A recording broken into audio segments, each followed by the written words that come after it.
ঠিক আছে, আমরা শুরু করি।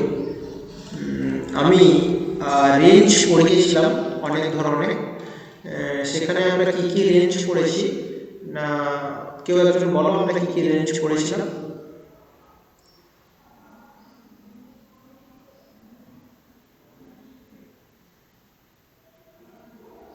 হ্যালো, শোনা যাচ্ছে? adjustable range, pipe range, Sir, adjustable range, sir, pipe range, pipe range, torque হ্যাঁ, range, বাঙ্কি socket range, range, torque monkey range. range, sir, তো socket এত range, এত ধরনের chain chain range. pipe range. chain pipe range. একদম একদম। ওগুলো আমরা manually operate করছিলাম, প্রত্যেকটা রেঞ্জকে আমরা হাতে করে কাজ করছিলাম, হ্যান্ড টুল ছিল ওগুলো সবই। তো নিউমেটিক টুল বলে একটা কথা আছে। এই নিউমেটিক কথার অর্থ কি আমি ক্লাসে অনেকবার বলেছি, যে যেখানে যেখানে হাইড্রোলিক কথা থাকবে সেইখানে ফ্লুইড কাজ করবে। যদি কোথাও তুমি দেখতে পাও যে হাইড্রোলিক মেশিন বা হাইড্রোলিক টুল, এই কথাটা যেখানে থাকবে সেখানে ওয়ার্কিং মিডিয়া হিসাবে হাইড্রোলিক পাম্প হয়, হাইড্রোলিক কম্প্রেসার যে সবসময় হাইড্রোলিক হবে তার কোনো মানে নেই। হাইড্রোলিক হাইড্রোলিক কম্প্রেসার যে হাইড্রোলিক এরকম কোনো মানে নেই। তো হাইড্রোলিক ট্রাম যেখানে থাকবে সেইখানে তুমি জানবে যে সেখানে ওয়ার্কিং মিডিয়া হিসাবে ফ্লুইড আছে বা লিকুইড আছে, ঠিক আছে। আর যেখানে যেখানে নিউমেটিক কথা থাকবে সবসময় সেখানে মনে রাখবে এয়ার আছে। কীভাবে থাকবে আমি বলছি। তার মানে একটা কথা, মানে একটা জিনিস তো একদম মাথায় ঢুকিয়ে নাও, হাইড্রোলিক ফ্লুইড আর নিউমেটিক এয়ার। মানে তুমি যখনই নিউমেটিক কথাটা শুনবে তোমার মাথায় যেন এয়ার ট্রামটা চলে আসে। আর এই নিউমেটিকের স্পেলিংটা পি দিয়ে শুরু হয় কিন্তু পিটা সাইলেন্ট থাকে। হ্যাঁ, এটা প্রনাউন্সিং করবে নিউমেটিক, পি নিউমেটিক নয়, হ্যাঁ নিউমেটিক। নিউমোনিয়া যেমন উচ্চারণ সেরকম। হ্যাঁ হ্যাঁ হ্যাঁ, তো নিউমেটিক উচ্চারণ করবে। তো এই নিউমেটিক টুল বলতে কি আমরা পড়েছি, বলছে প্রথমেই এখানে স্পেলিংটা আমি ভুল লিখে দিয়েছি, এটা নিউমেটিক হবে। নিউমেটিক টুল আর the tool used in automobile workshop it's related to compressed air such as filling air in tyre or removing sand dust. তো এর কাজ কি, নিউমেটিক এয়ার, এই নিউমেটিক টুল দিয়ে আমরা কি করি না একটা কম্প্রেসড এয়ারকে তৈরি করি, যেখানে টায়ার ফিল করা হয় কিংবা রিমুভিং স্যান্ড ডাস্ট, যেমন ইঞ্জিনের উপরে যদি ডাস্ট পড়ে যায় তো সেই ক্ষেত্রে কি করা হয়, কিংবা আমরা অনেক ক্ষেত্রে দেখেছো যে দেখবে একটা করে স্প্রে থাকে, কখনো জলের স্প্রে দিয়ে পরিষ্কার করা হয়, কখনো বাতাসের স্প্রে দিয়ে ব্যবহার মানে সেই জায়গাটাকে পরিষ্কার করা হয়। কিংবা টায়ার করতে গেলে তো আমাদের কম্প্রেসার লাগে, সেই মানে এখন বড় বড় দোকানগুলোতে থাকে দেখবে যে ওই কম্প্রেসারগুলো দিয়ে ভরা হয়। তো সেই ক্ষেত্রে বলা হচ্ছে ওইগুলো মানে ওখানে নিউমেটিক টুল ইউজ করা হয়। কীভাবে ইউজ করা হয় সেগুলো আমরা দেখব। কিন্তু এখন আমরা এই নিউমেটিক টুলের আন্ডারে যেই ধরনের টুলগুলো, মানে যেই দুটো টুল নিয়ে আলোচনা করব সেটা হচ্ছে এয়ার ইম্প্যাক্ট রেঞ্জ আর একটা হচ্ছে এয়ার র্যাটলেট। এয়ার ইম্প্যাক্ট রেঞ্জ কি, আমি রেঞ্জের কাজই বলেছিলাম, কি বলেছিলাম না কোনো জিনিসকে টাইট করা কিংবা ওপেন করা, এটা হচ্ছে রেঞ্জের কাজ। সেটা কোনো নাট বোল্ট হতে পারে, কোনো স্ক্রু হতে পারে, স্ক্রুকে আমরা স্ক্রু ড্রাইভার দিয়ে ওপেন করে থাকি। তো বিভিন্ন ধরনের জিনিসকে আমরা ওপেন ক্লোজ করতে সাধারণত ইউজ করে থাকি। এটার আরও একটা নাম হচ্ছে ইম্প্যাক্টো, আরও একটা নাম কি ইম্প্যাক্টো অথবা এয়ার রেজ, এয়ার রেজ, এগুলো হচ্ছে এটার আরেকটা কোনো নাম। এটাতে কি হয় না, আমরা এতক্ষণ ম্যানুয়ালি কাজ করতেছিলাম, কিন্তু এর ক্ষেত্রে কি করব না এইখানে একটা তোমার কি বলে রেঞ্জ অলরেডি লাগানো থাকে, যেটার সাহায্যে এখানে একটা মোটর থাকে, এই জায়গাটায় মোটর থাকে। তো এই মোটরটাকে আমরা, আর এটা হচ্ছে সুইচ, এই সুইচটার কাজ কি, এই সুইচটা ঠিক করে যে এই স্পিন্ডেলটা ক্লকওয়াইজ রোটেট করবে না অ্যান্টি ক্লকওয়াইজ রোটেট করবে। যদি কেউ ড্রিল চালিয়ে থাকো দেখবে যদি আমাদের যখন ড্রিলটাকে ক্লকওয়াইজ ডাইরেকশনে রোটেশন চাই তখন এখানে একটা এই সুইচটাকে একবার প্রেস করা হয়, আর যখন অ্যান্টি ক্লকওয়াইজ রোটেশনে করা হয় তখন এখানে কি করা হয় না এটাকে আরেকবার প্রেস করা হয়, তো লেখা থাকে যে কখন ক্লকওয়াইজ হবে কখন অ্যান্টি ক্লকওয়াইজ হবে। আর এটা করার কি দরকার পড়েছে না, আমাদের হয়তো হাই টর্ক দরকার, তোমাকে এমন একটা জায়গায় নাটটাকে লাগাতে হবে সেইখানটাকে খুব টাইট করতে হবে। যদি আমরা হাতে করে টাইট করতে যাই তখন কি হবে না, আমাদের হাতের একটা নির্দিষ্ট পরিমাণের প্রেসার আছে, প্রত্যেকের আলাদা আলাদা এনার্জির ক্যাপাসিটি। এখন আমাকে দিলে তো আমি আর যার খুব বডি টডি আছে, জিম টিম যায় তার মতন টাইট দিতে পারবো না, কিন্তু দরকার ওখানে অনেক টাইট। সেই ক্ষেত্রে আমরা এয়ার ইম্প্যাক্ট রেঞ্জকে ইউজ করবো, যেটা কি হয় না ইলেকট্রিসিটির মাধ্যমে চলবে। ইলেকট্রিসিটির মাধ্যমে এখানে হাই টর্ক জেনারেট করবে। কি জেনারেট করবে না, হাই টর্ক। টর্ক কি জিনিস আমরা কিন্তু যবে টর্ক রেঞ্জ পড়েছি সেই ক্লাসটায় আলোচনা করেছি, যদি কেউ না দেখে থাকো একটু দেখে নেবে। হাই টর্ক জেনারেট করায় এটা কিন্তু খুব বেশি পরিমাণে টাইট করতে পারবে। তো এটা একটা এয়ার ইম্প্যাক্ট রেঞ্জ ইউজ করার সুবিধা। আর তার সাথে সাথে একটা এয়ার র্যাচেট আছে। এটা হচ্ছে মানে নর্মাল যে সকল রেঞ্জ ছিল সেগুলোর মডিফাইড ভার্সন। এটার ক্ষেত্রে বলেছে এটা হচ্ছে একটা স্ট্যান্ডার্ড ইম্প্যাক্ট রেঞ্জের মতো, এটা অনেকটা এটারই মতো। এটার আলাদা কি না, fitted with different size square drive. তার মানে হচ্ছে এটার একটা এক্সাম্পলের মতন ছবি নিয়েছি। এরকমই যে সবসময় দেখতে হবে তা নয়, এইখানে যে সকল রেঞ্জগুলোর রুম লাগবে, ছবিটা আচ্ছা সেই ছবিটা নেই, আমরা দেখেছিলাম যে রেঞ্জের মুখগুলোর শেপগুলো অনেক ধরনের হয়, মানে নাটে কখনো এরকম স্ক্রু ড্রাইভারের ক্ষেত্রে দেখেছিলাম, তো এরকম চারকোনা হয়, তো বিভিন্ন ধরনের সার্কেল ড্রাইভার বিভিন্ন ধরনের হয়। তো ওই ক্ষেত্রে আমরা কি করতে পারি না, এই যে এখানে বিভিন্ন ধরনের শেপের আমরা স্পিন্ডেলগুলোকে লাগাতে পারি। Different size of square drive, বিভিন্ন ধরনের ড্রাইভ কিন্তু আমরা লাগাতে পারি। আর এটার ক্ষেত্রেও কি অ্যাক্টিভেটেড মোটর আছে এর মধ্যে, যেটার মাধ্যমে হাই টর্ক জেনারেট করবে। তাহলে দুটোর মধ্যে পার্থক্য হচ্ছে কি, এখানে এটা ফিক্সড থাকে কিন্তু এইখানে চেঞ্জ করা যায়। এই দুটোর মধ্যে এটাই মানে একটা বেসিক পার্থক্য আছে। ঠিক আছে স্যার, ব্লেড গুলো চেঞ্জ করা যাবে না? হ্যাঁ, ব্লেডগুলোকে চেঞ্জ করা যাবে, আর ডাইরেকশন তো চেঞ্জ করাই যাবে। আর তার সাথে সাথে এটাও ঠিক করা যায় যে আমরা কতটা টর্ক দেবো, হাই টর্ক দেবো না লো টর্ক দেবো, সেটাও আমাদেরকে এখান থেকে ঠিক করা যায়। তো এই দুটো জিনিস পড়ানোর আমার উদ্দেশ্য ছিল কি, এটা রেঞ্জের সাথেই ছিল, আমার তখন খেয়াল নেই, মিস হয়ে গিয়েছে যে এয়ার ইম্প্যাক্ট রেঞ্জ আর এয়ার র্যাচেট এগুলো এক ধরনের নিউমেটিক টুল, তার সাথে সাথে তোমরা পাওয়ার টুলও বলতে পারো, কারণ এখানে মোটর ইউজ হচ্ছে, তো এটা এক ধরনের পাওয়ার টুল। তো এই দুটো জিনিস আমার ছিল শেষে বলার, আমি বলে দিলাম। এবারে আমরা আমাদের টপিকে আসি। আমরা বেশ কিছু স্পেসিফাইড টুল সম্পর্কে এরপরে পড়বো, তার সাথে সাথে কিছু মেশিন সম্পর্কে পড়বো যেগুলো অটোমোবাইল ওয়ার্কশপে ইউজ করা হয়। তো সেইগুলো সম্পর্কে বেশ বড় বড় কাহিনী এখানে লেখা আছে, বইয়ে ছিল, আমি লিখতে গিয়েছিলাম, কিন্তু আমি যদি কেউ চাও পড়তে পারো, আমি প্রেফার করবো না তোমাদেরকে পড়ার। তার কারণ হচ্ছে যে তোমরা নামগুলো শুনতেই বুঝতে পারবে এগুলোর কাজ কি, আর মেনলি কাজটুকু জানলেই হবে। ঠিক আছে, এবারে আমাদের যেটা পড়বো সবার প্রথমে সেটা হচ্ছে কি না, pipe flaring tools. Pipe flaring tools কি বলেছে না, this tool is used for flaring a copper brass or aluminium tube.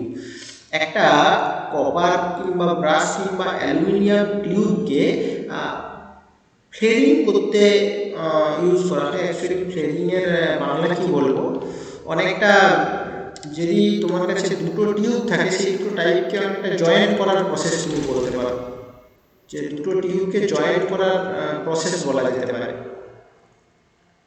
এরকম দুটো পার্ট থাকে, তার মধ্যে একটা দিয়ে করা হয়। যেমন তোমাকে ফ্লেয়ারিংটা একটু ছবি দিয়ে বুঝিয়ে দিই।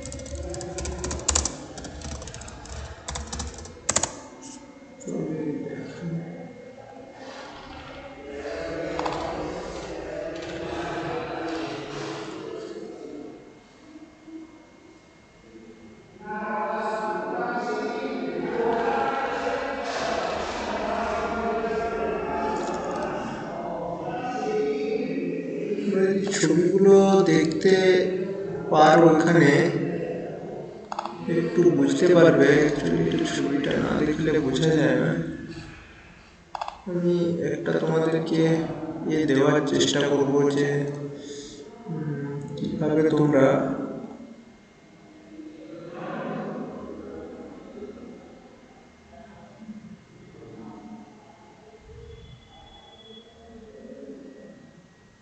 দেখো কানেকশনটার ছবিটা অনেকটা এটা দেখলে বুঝতে পারবে। এইভাবে করা হয় আর এইখানে এরকম দুটো প্লেস থাকে, তার মধ্যে বিভিন্ন শেপের নাট থাকে, তার মধ্যে এই তারগুলোকে প্রেস মানে রাখা হয় এইভাবে, তারপরে ওগুলোকে পাইপ কাটার দিয়ে কাটা হয়। আমি সবচেয়ে ভালো আমি এটার একটা ভিডিও যদি পাই না ইউটিউবে, আমি তোমাদেরকে সেটা শেয়ার করবো। ফ্লেরিং প্রসেসটা সবচেয়ে ভালো তোমরা একটা ভিডিও দেখেই বুঝতে পারবে। অ্যাকচুয়ালি মানে কথা বলে বোঝানো এই প্রসেসটা একটু ডিফিকাল্টি লাগছে। এই দেখো এটা দেখলে বুঝতে পারবে, এরকম একটা পাইপ থাকলো, পাইপটাকে এর মধ্যে আনা হয় কপারের, অ্যালুমিনিয়ামের কিংবা দিয়ে দুটো দিকে প্রেস করে এখানে টাইট করে দেওয়া হয়। এর ফলে এখানে এমন একটা শেপ আসে যে এই শেপটা একটা এরকম একটা শেপ আসবে, এই শেপটা আসবে, বুঝতে পারছো? এরকম নাট কাটা কাটা যে শেপটা আছে, থ্রেড কাটা কাটা, ওই শেপটা আসবে, যার ফলে সহজেই অন্য পাইপের সাথে জয়েন করে দেওয়া যেতে পারে। কিছুটা একটা আন্দাজ হলো কি যে ফ্লেরিং প্রসেসটা কিরকম? হ্যাঁ স্যার, বুঝতে পেরেছি। হ্যাঁ স্যার, হ্যাঁ। যদি যারা বুঝতে পেরেছো ভালো কথা, যারা বুঝতে পারবে না আমি একটা ভিডিও তোমাদের জন্য রেফার করে দেবো, তো সেখান থেকে তোমরা একটু দেখে নেবে যে। আর ফ্লেরিং টুলটা অনেকটা এইরকম টাইপের হয়, তোমরা অনেকগুলো ছবি দেখলে এটা বলেছে ফ্লেয়ার জয়েন্টের ক্ষেত্রে ইউজ করা হয়। আর কি কি বলেছে না, এটা কিরকম according to the diameter pipe inserted in the hole provided of the tool, যেই ডায়ামিটারের দরকার এগুলো দেখো ধারে ডায়ামিটার লেখা আছে, ডায়ামিটার মানে ব্যাস, এটা ব্যাস, সেটা আরেকটা টি হ্যান্ডেল দিয়ে এটাকে রোটেট করা হয়। যখন ঘোরাতে হবে এই হ্যান্ডেলটাকে ধারে, এই হ্যান্ডেলটাকে ধারে, যেভাবে আমরা টর্ক এগোই সেভাবে। তো জিনিসটা এখানে এত কিছু পড়ার দরকার নেই, জাস্ট ফ্লেরিং প্রসেসটা কীরকম সেটা ইউজ করতে কী ধরনের টুল ইউজ করা হয় সেটা জানলেই হবে। আচ্ছা, তারপরে চলে আসি পাইপ কাটিং। দেখো নাম শুনলেই পাইপ স্যার, তো বলছি পাইপের ব্যাসটাকে বাড়িয়ে দেয় তো? বাড়াবে না, ঠিক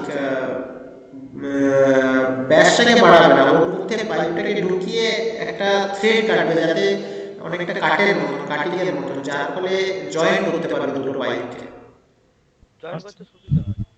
জয়েন করতে সুবিধা হবে, জয়েন করবে। অ্যাকচুয়ালি এই টুলের কাজ হচ্ছে দুটো পাইপকে জয়েন করানো, সেই তাতে হেল্প করে।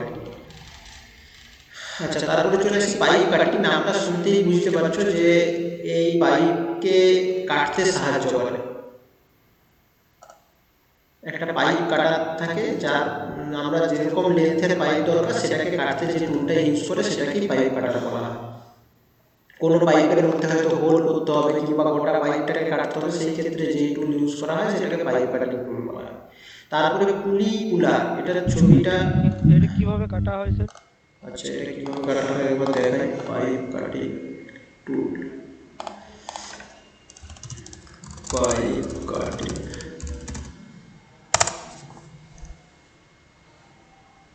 দেখো কত ধরনের পাইপ কাটিং টুল আছে, দেখো এটা দেখলেও অনেকটা বুঝতে পারবে যে পাইপগুলোকে ধরে এই টুলটা থাকে, যদি এটা হচ্ছে পোর্টেবল পাইপ কাটিং টুল, যে এই যে দেখতে পাওয়া যে একটা ঘুরতে থাকে, ব্লেডটা ঘুরতে থাকে আর পাইপটাকে পুরো কেটে দেয়।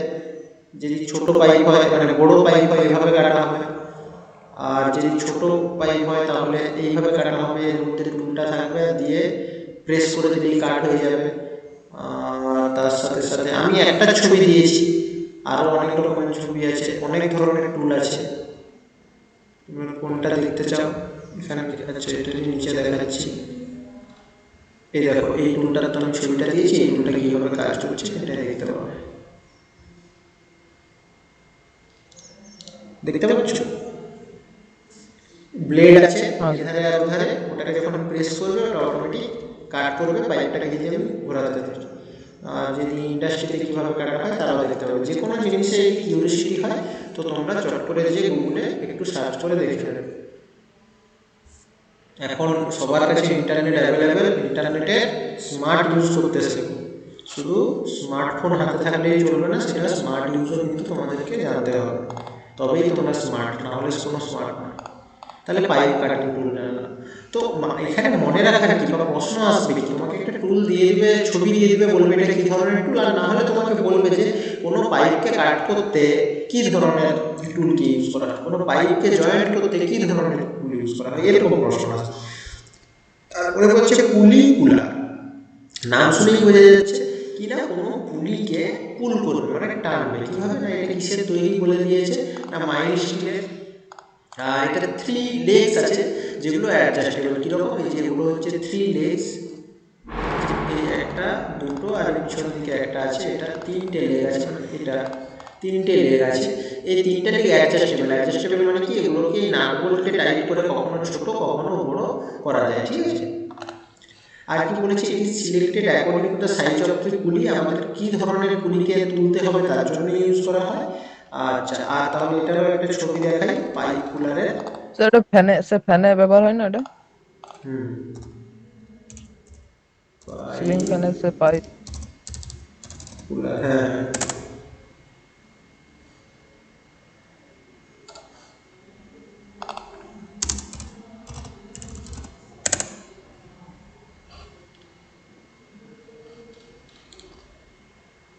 এখানে তো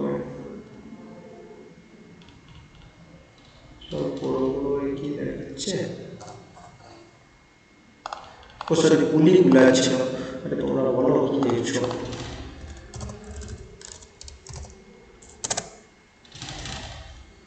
এই যে পুলি কুলার টুল ছিল।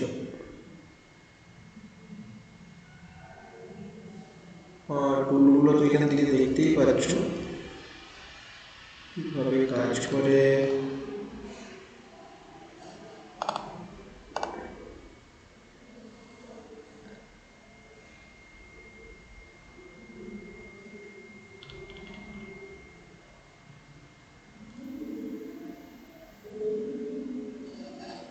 কিভাবে কাজ করে যদি দেখাতে হয়, কোন ছবিটা দেখলে ভালো বুঝতে পারবে বলতো।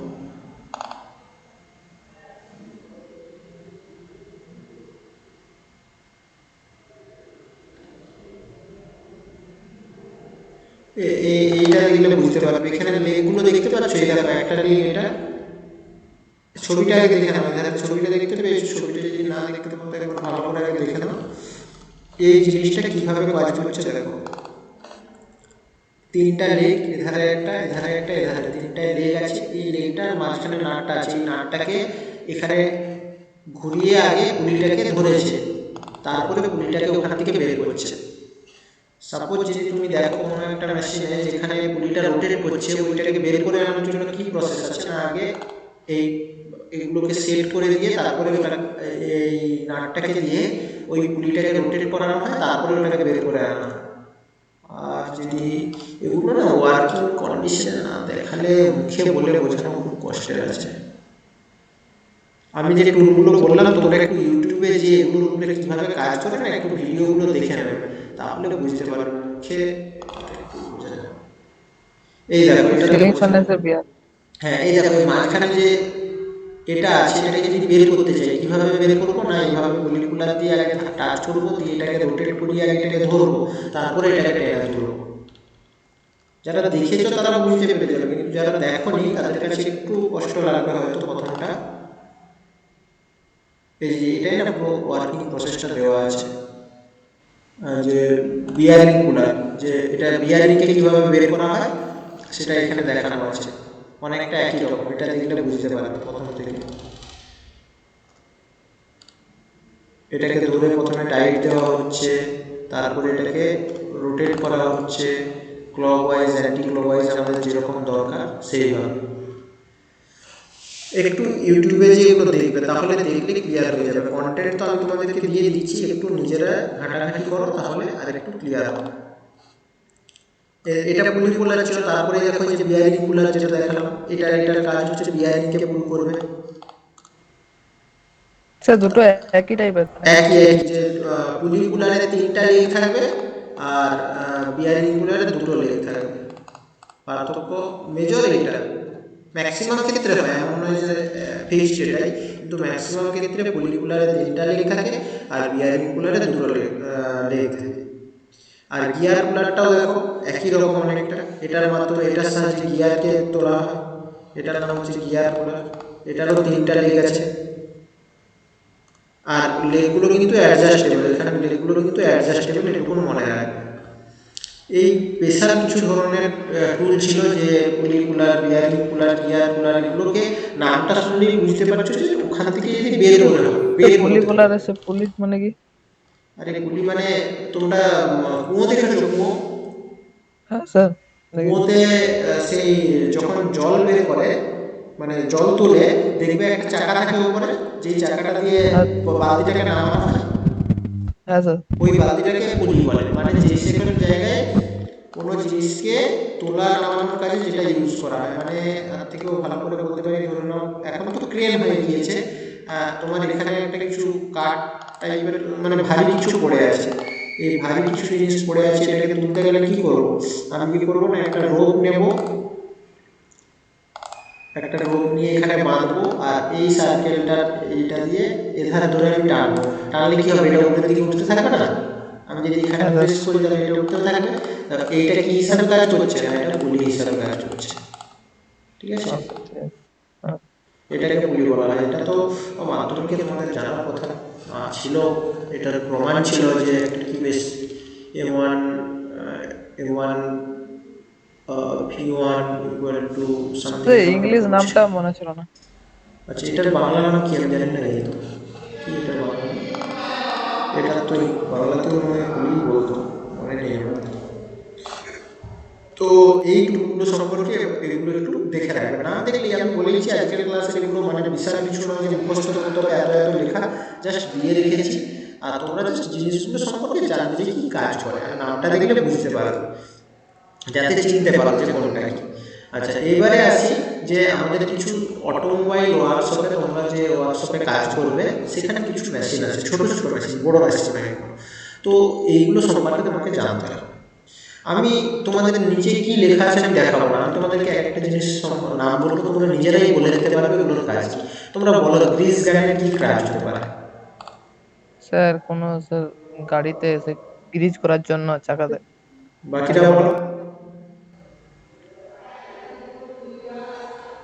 বলো, সবাই পার্টিসিপেট করো, একজন বলে কি হবে। স্যার ট্রাক্টরে এতে সে গ্রিজ করে ওই কানটাতে, পাম্পারের মতো থাকে। প্রেসার দিয়ে সে গ্রিজটা সে ভিতরে ঢোকানো স্যার। যে কোনো জায়গায় যদি গ্রিস লাগে, গ্রিস কি, এই যে গ্রিস অয়েল এগুলো লুব্রিকেটিং এর কাজ করে, ঠিক আছে? যেখানে যেখানে লুব্রিকেটিং এর দরকার কেন পড়ে, এখানে একটু সায়েন্স আছে আমি বলে দিই। সাপোজ ধরো দুটো গিয়ার, হ্যাঁ, গিয়ারের টিপগুলো এরকম থাকে অনেকটা, গিয়ার ড্র করে নিই তো,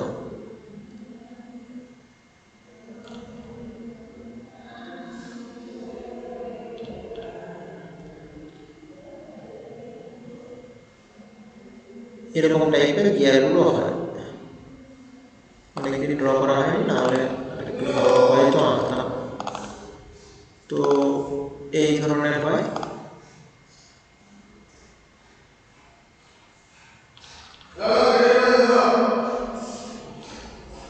এরকম করে এরকম ভাবে আসে। তো দুটো গিয়ার একে অপরের সাথে একটু টাচ করে থাকে। এবারে যখন এই গিয়ারটা এইভাবে রোটেট করছে আর এই গিয়ারটা এইভাবে রোটেট করছে, তো একটার সাথে তো আরেকটা চাকা টাচ করে আছে, এই টিথগুলো, গিয়ারের টিথগুলো সবসময় একে অপরের সাথে বসে থাকছে, তো বসা খেতে খেতে কি হবে না, রোটেশন হবে।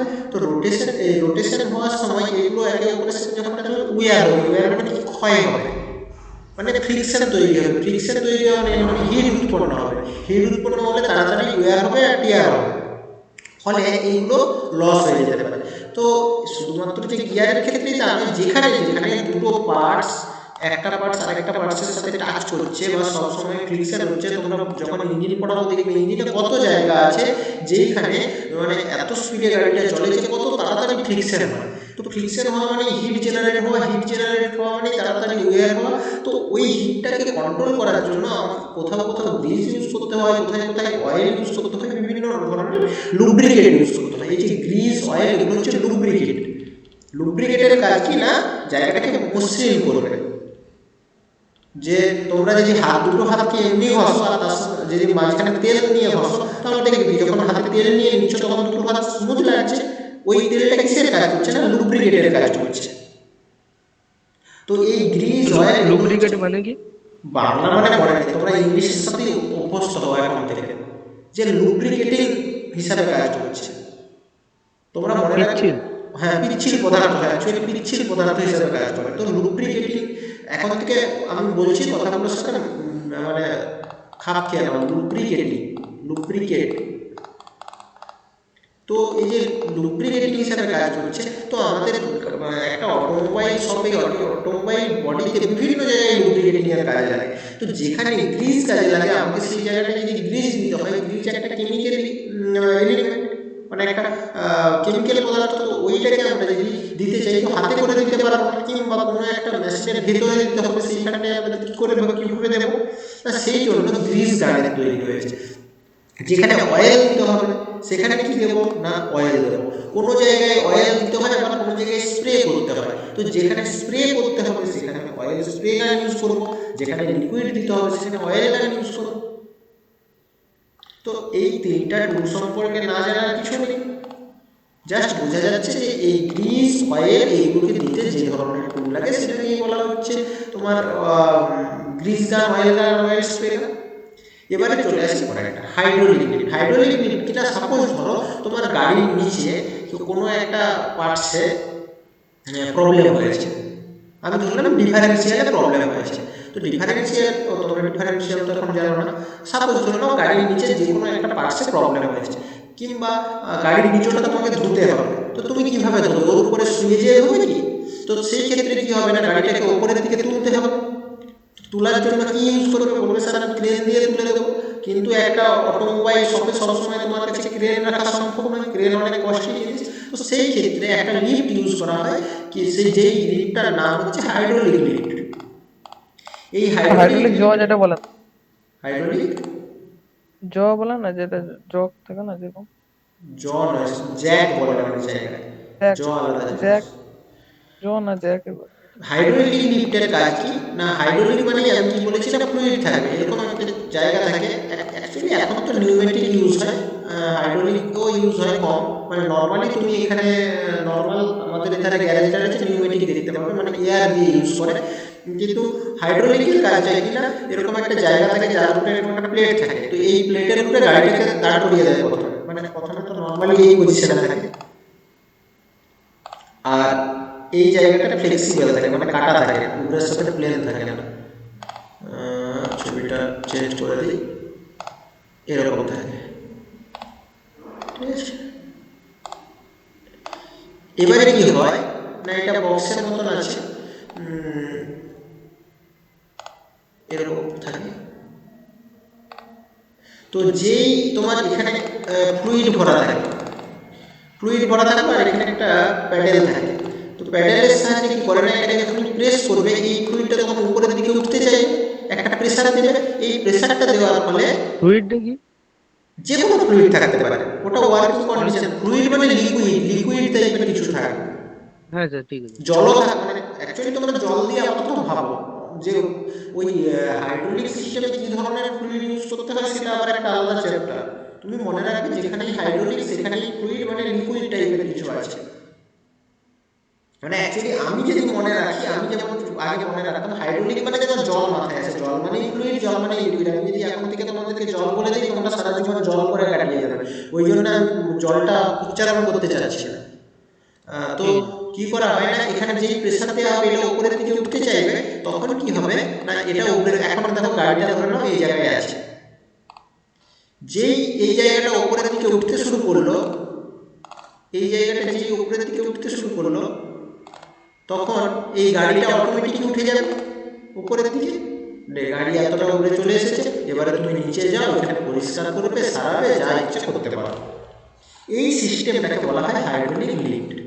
লিফট মানে উপরের দিকে তোলা, সেটা এই একটা হাইড্রোলিক সিস্টেমের মাধ্যমে ইউজ করা হয়, হাইড্রোলিক লিফট।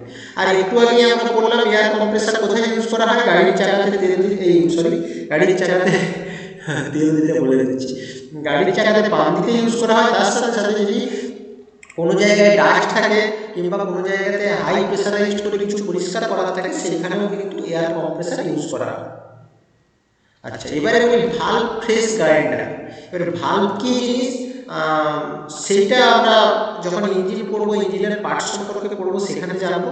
আপাতত মনে রাখো গ্রাইন্ডারের কাজ কি, মানে এই নামটা শুনলেই যেন মনে থাকে যে ভালভের একটা ফেস আছে যেটাকে গ্রাইন্ড করা হচ্ছে। গ্রাইন্ডের কাজ কি না, তোমরা সবাই গ্রাইন্ডের একটা ছোট্ট উদাহরণ দেখাই যেটা তোমরা সবাই দেখেছো, নাকি যাদের বাড়িতে গ্রিল আছে কিংবা পাশের বাড়িতেও যদি থেকে থাকে, সেই গ্রিলতে যখন রং করা হয় কি করা হয়, আগে সিরিজ পেপার দিয়ে ঘষা হয় না, হ্যাঁ স্যার। তারপরে রং করা হয়। তো অ্যাকচুয়ালি ওটা এক ধরনের গ্রাইন্ডিং প্রসেস।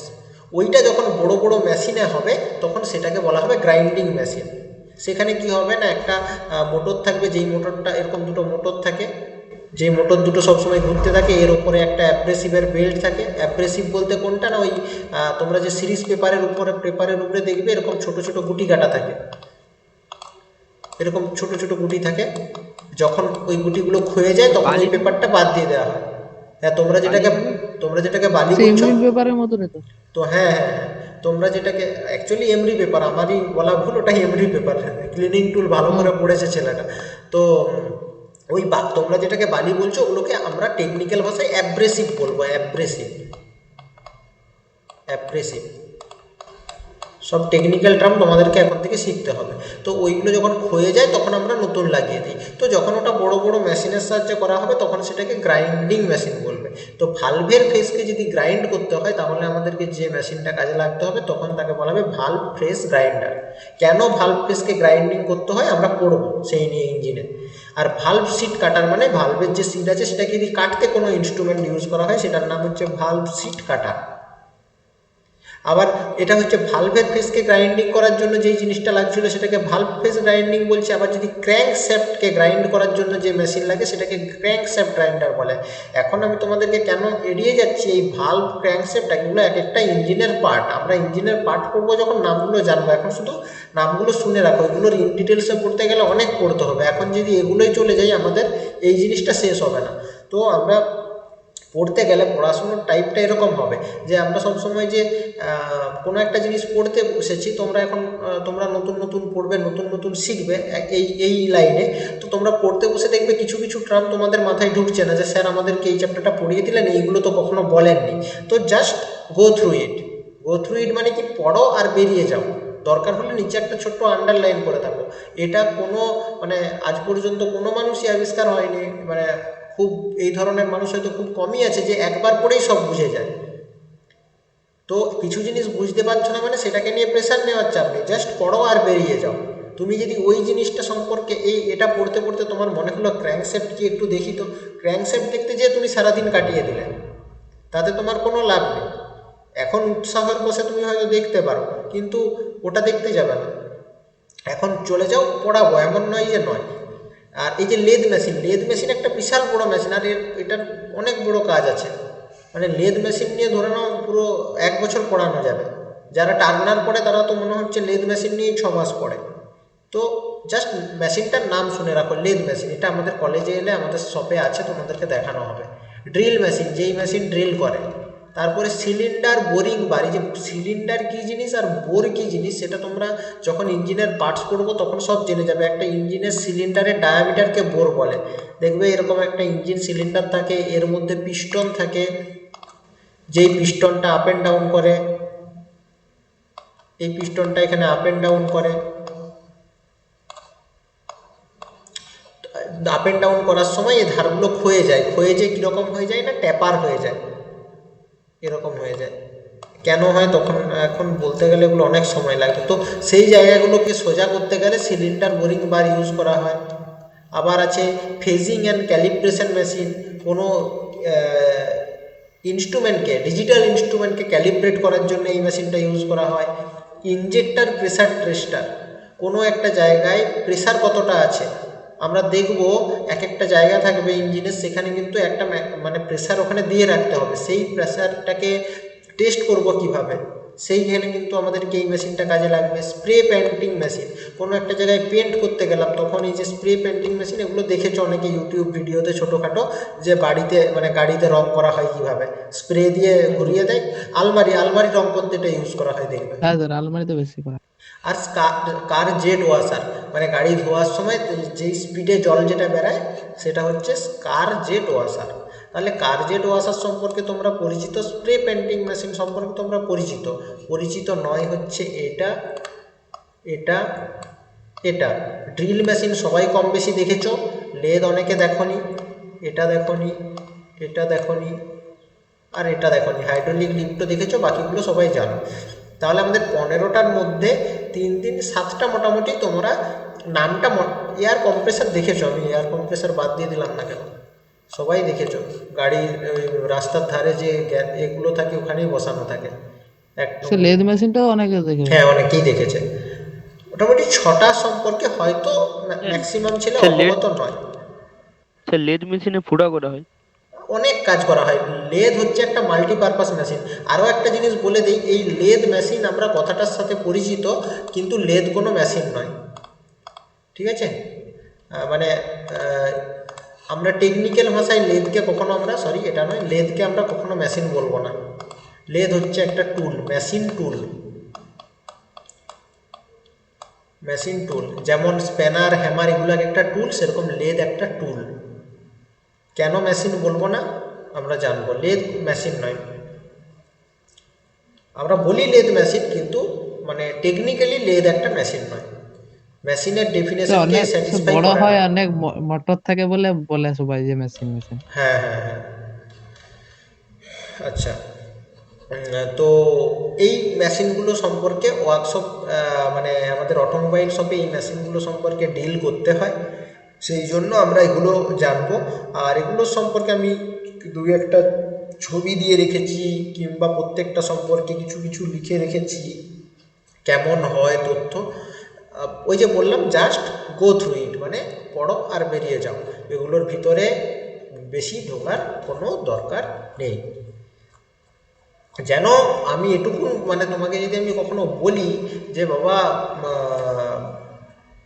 হাইড্রোলিক লিফটের কী কাজ, তুমি যেন সেটা বলতে পারো, গল্পের মতন করে মনে রাখো। যদি পুঁথিগত বিদ্যায় অভ্যস্ত হয়ে যাও তাহলে ওয়েল ট্রেন্ড হবে, ওয়েল এডুকেটেড নয়, তাই তো?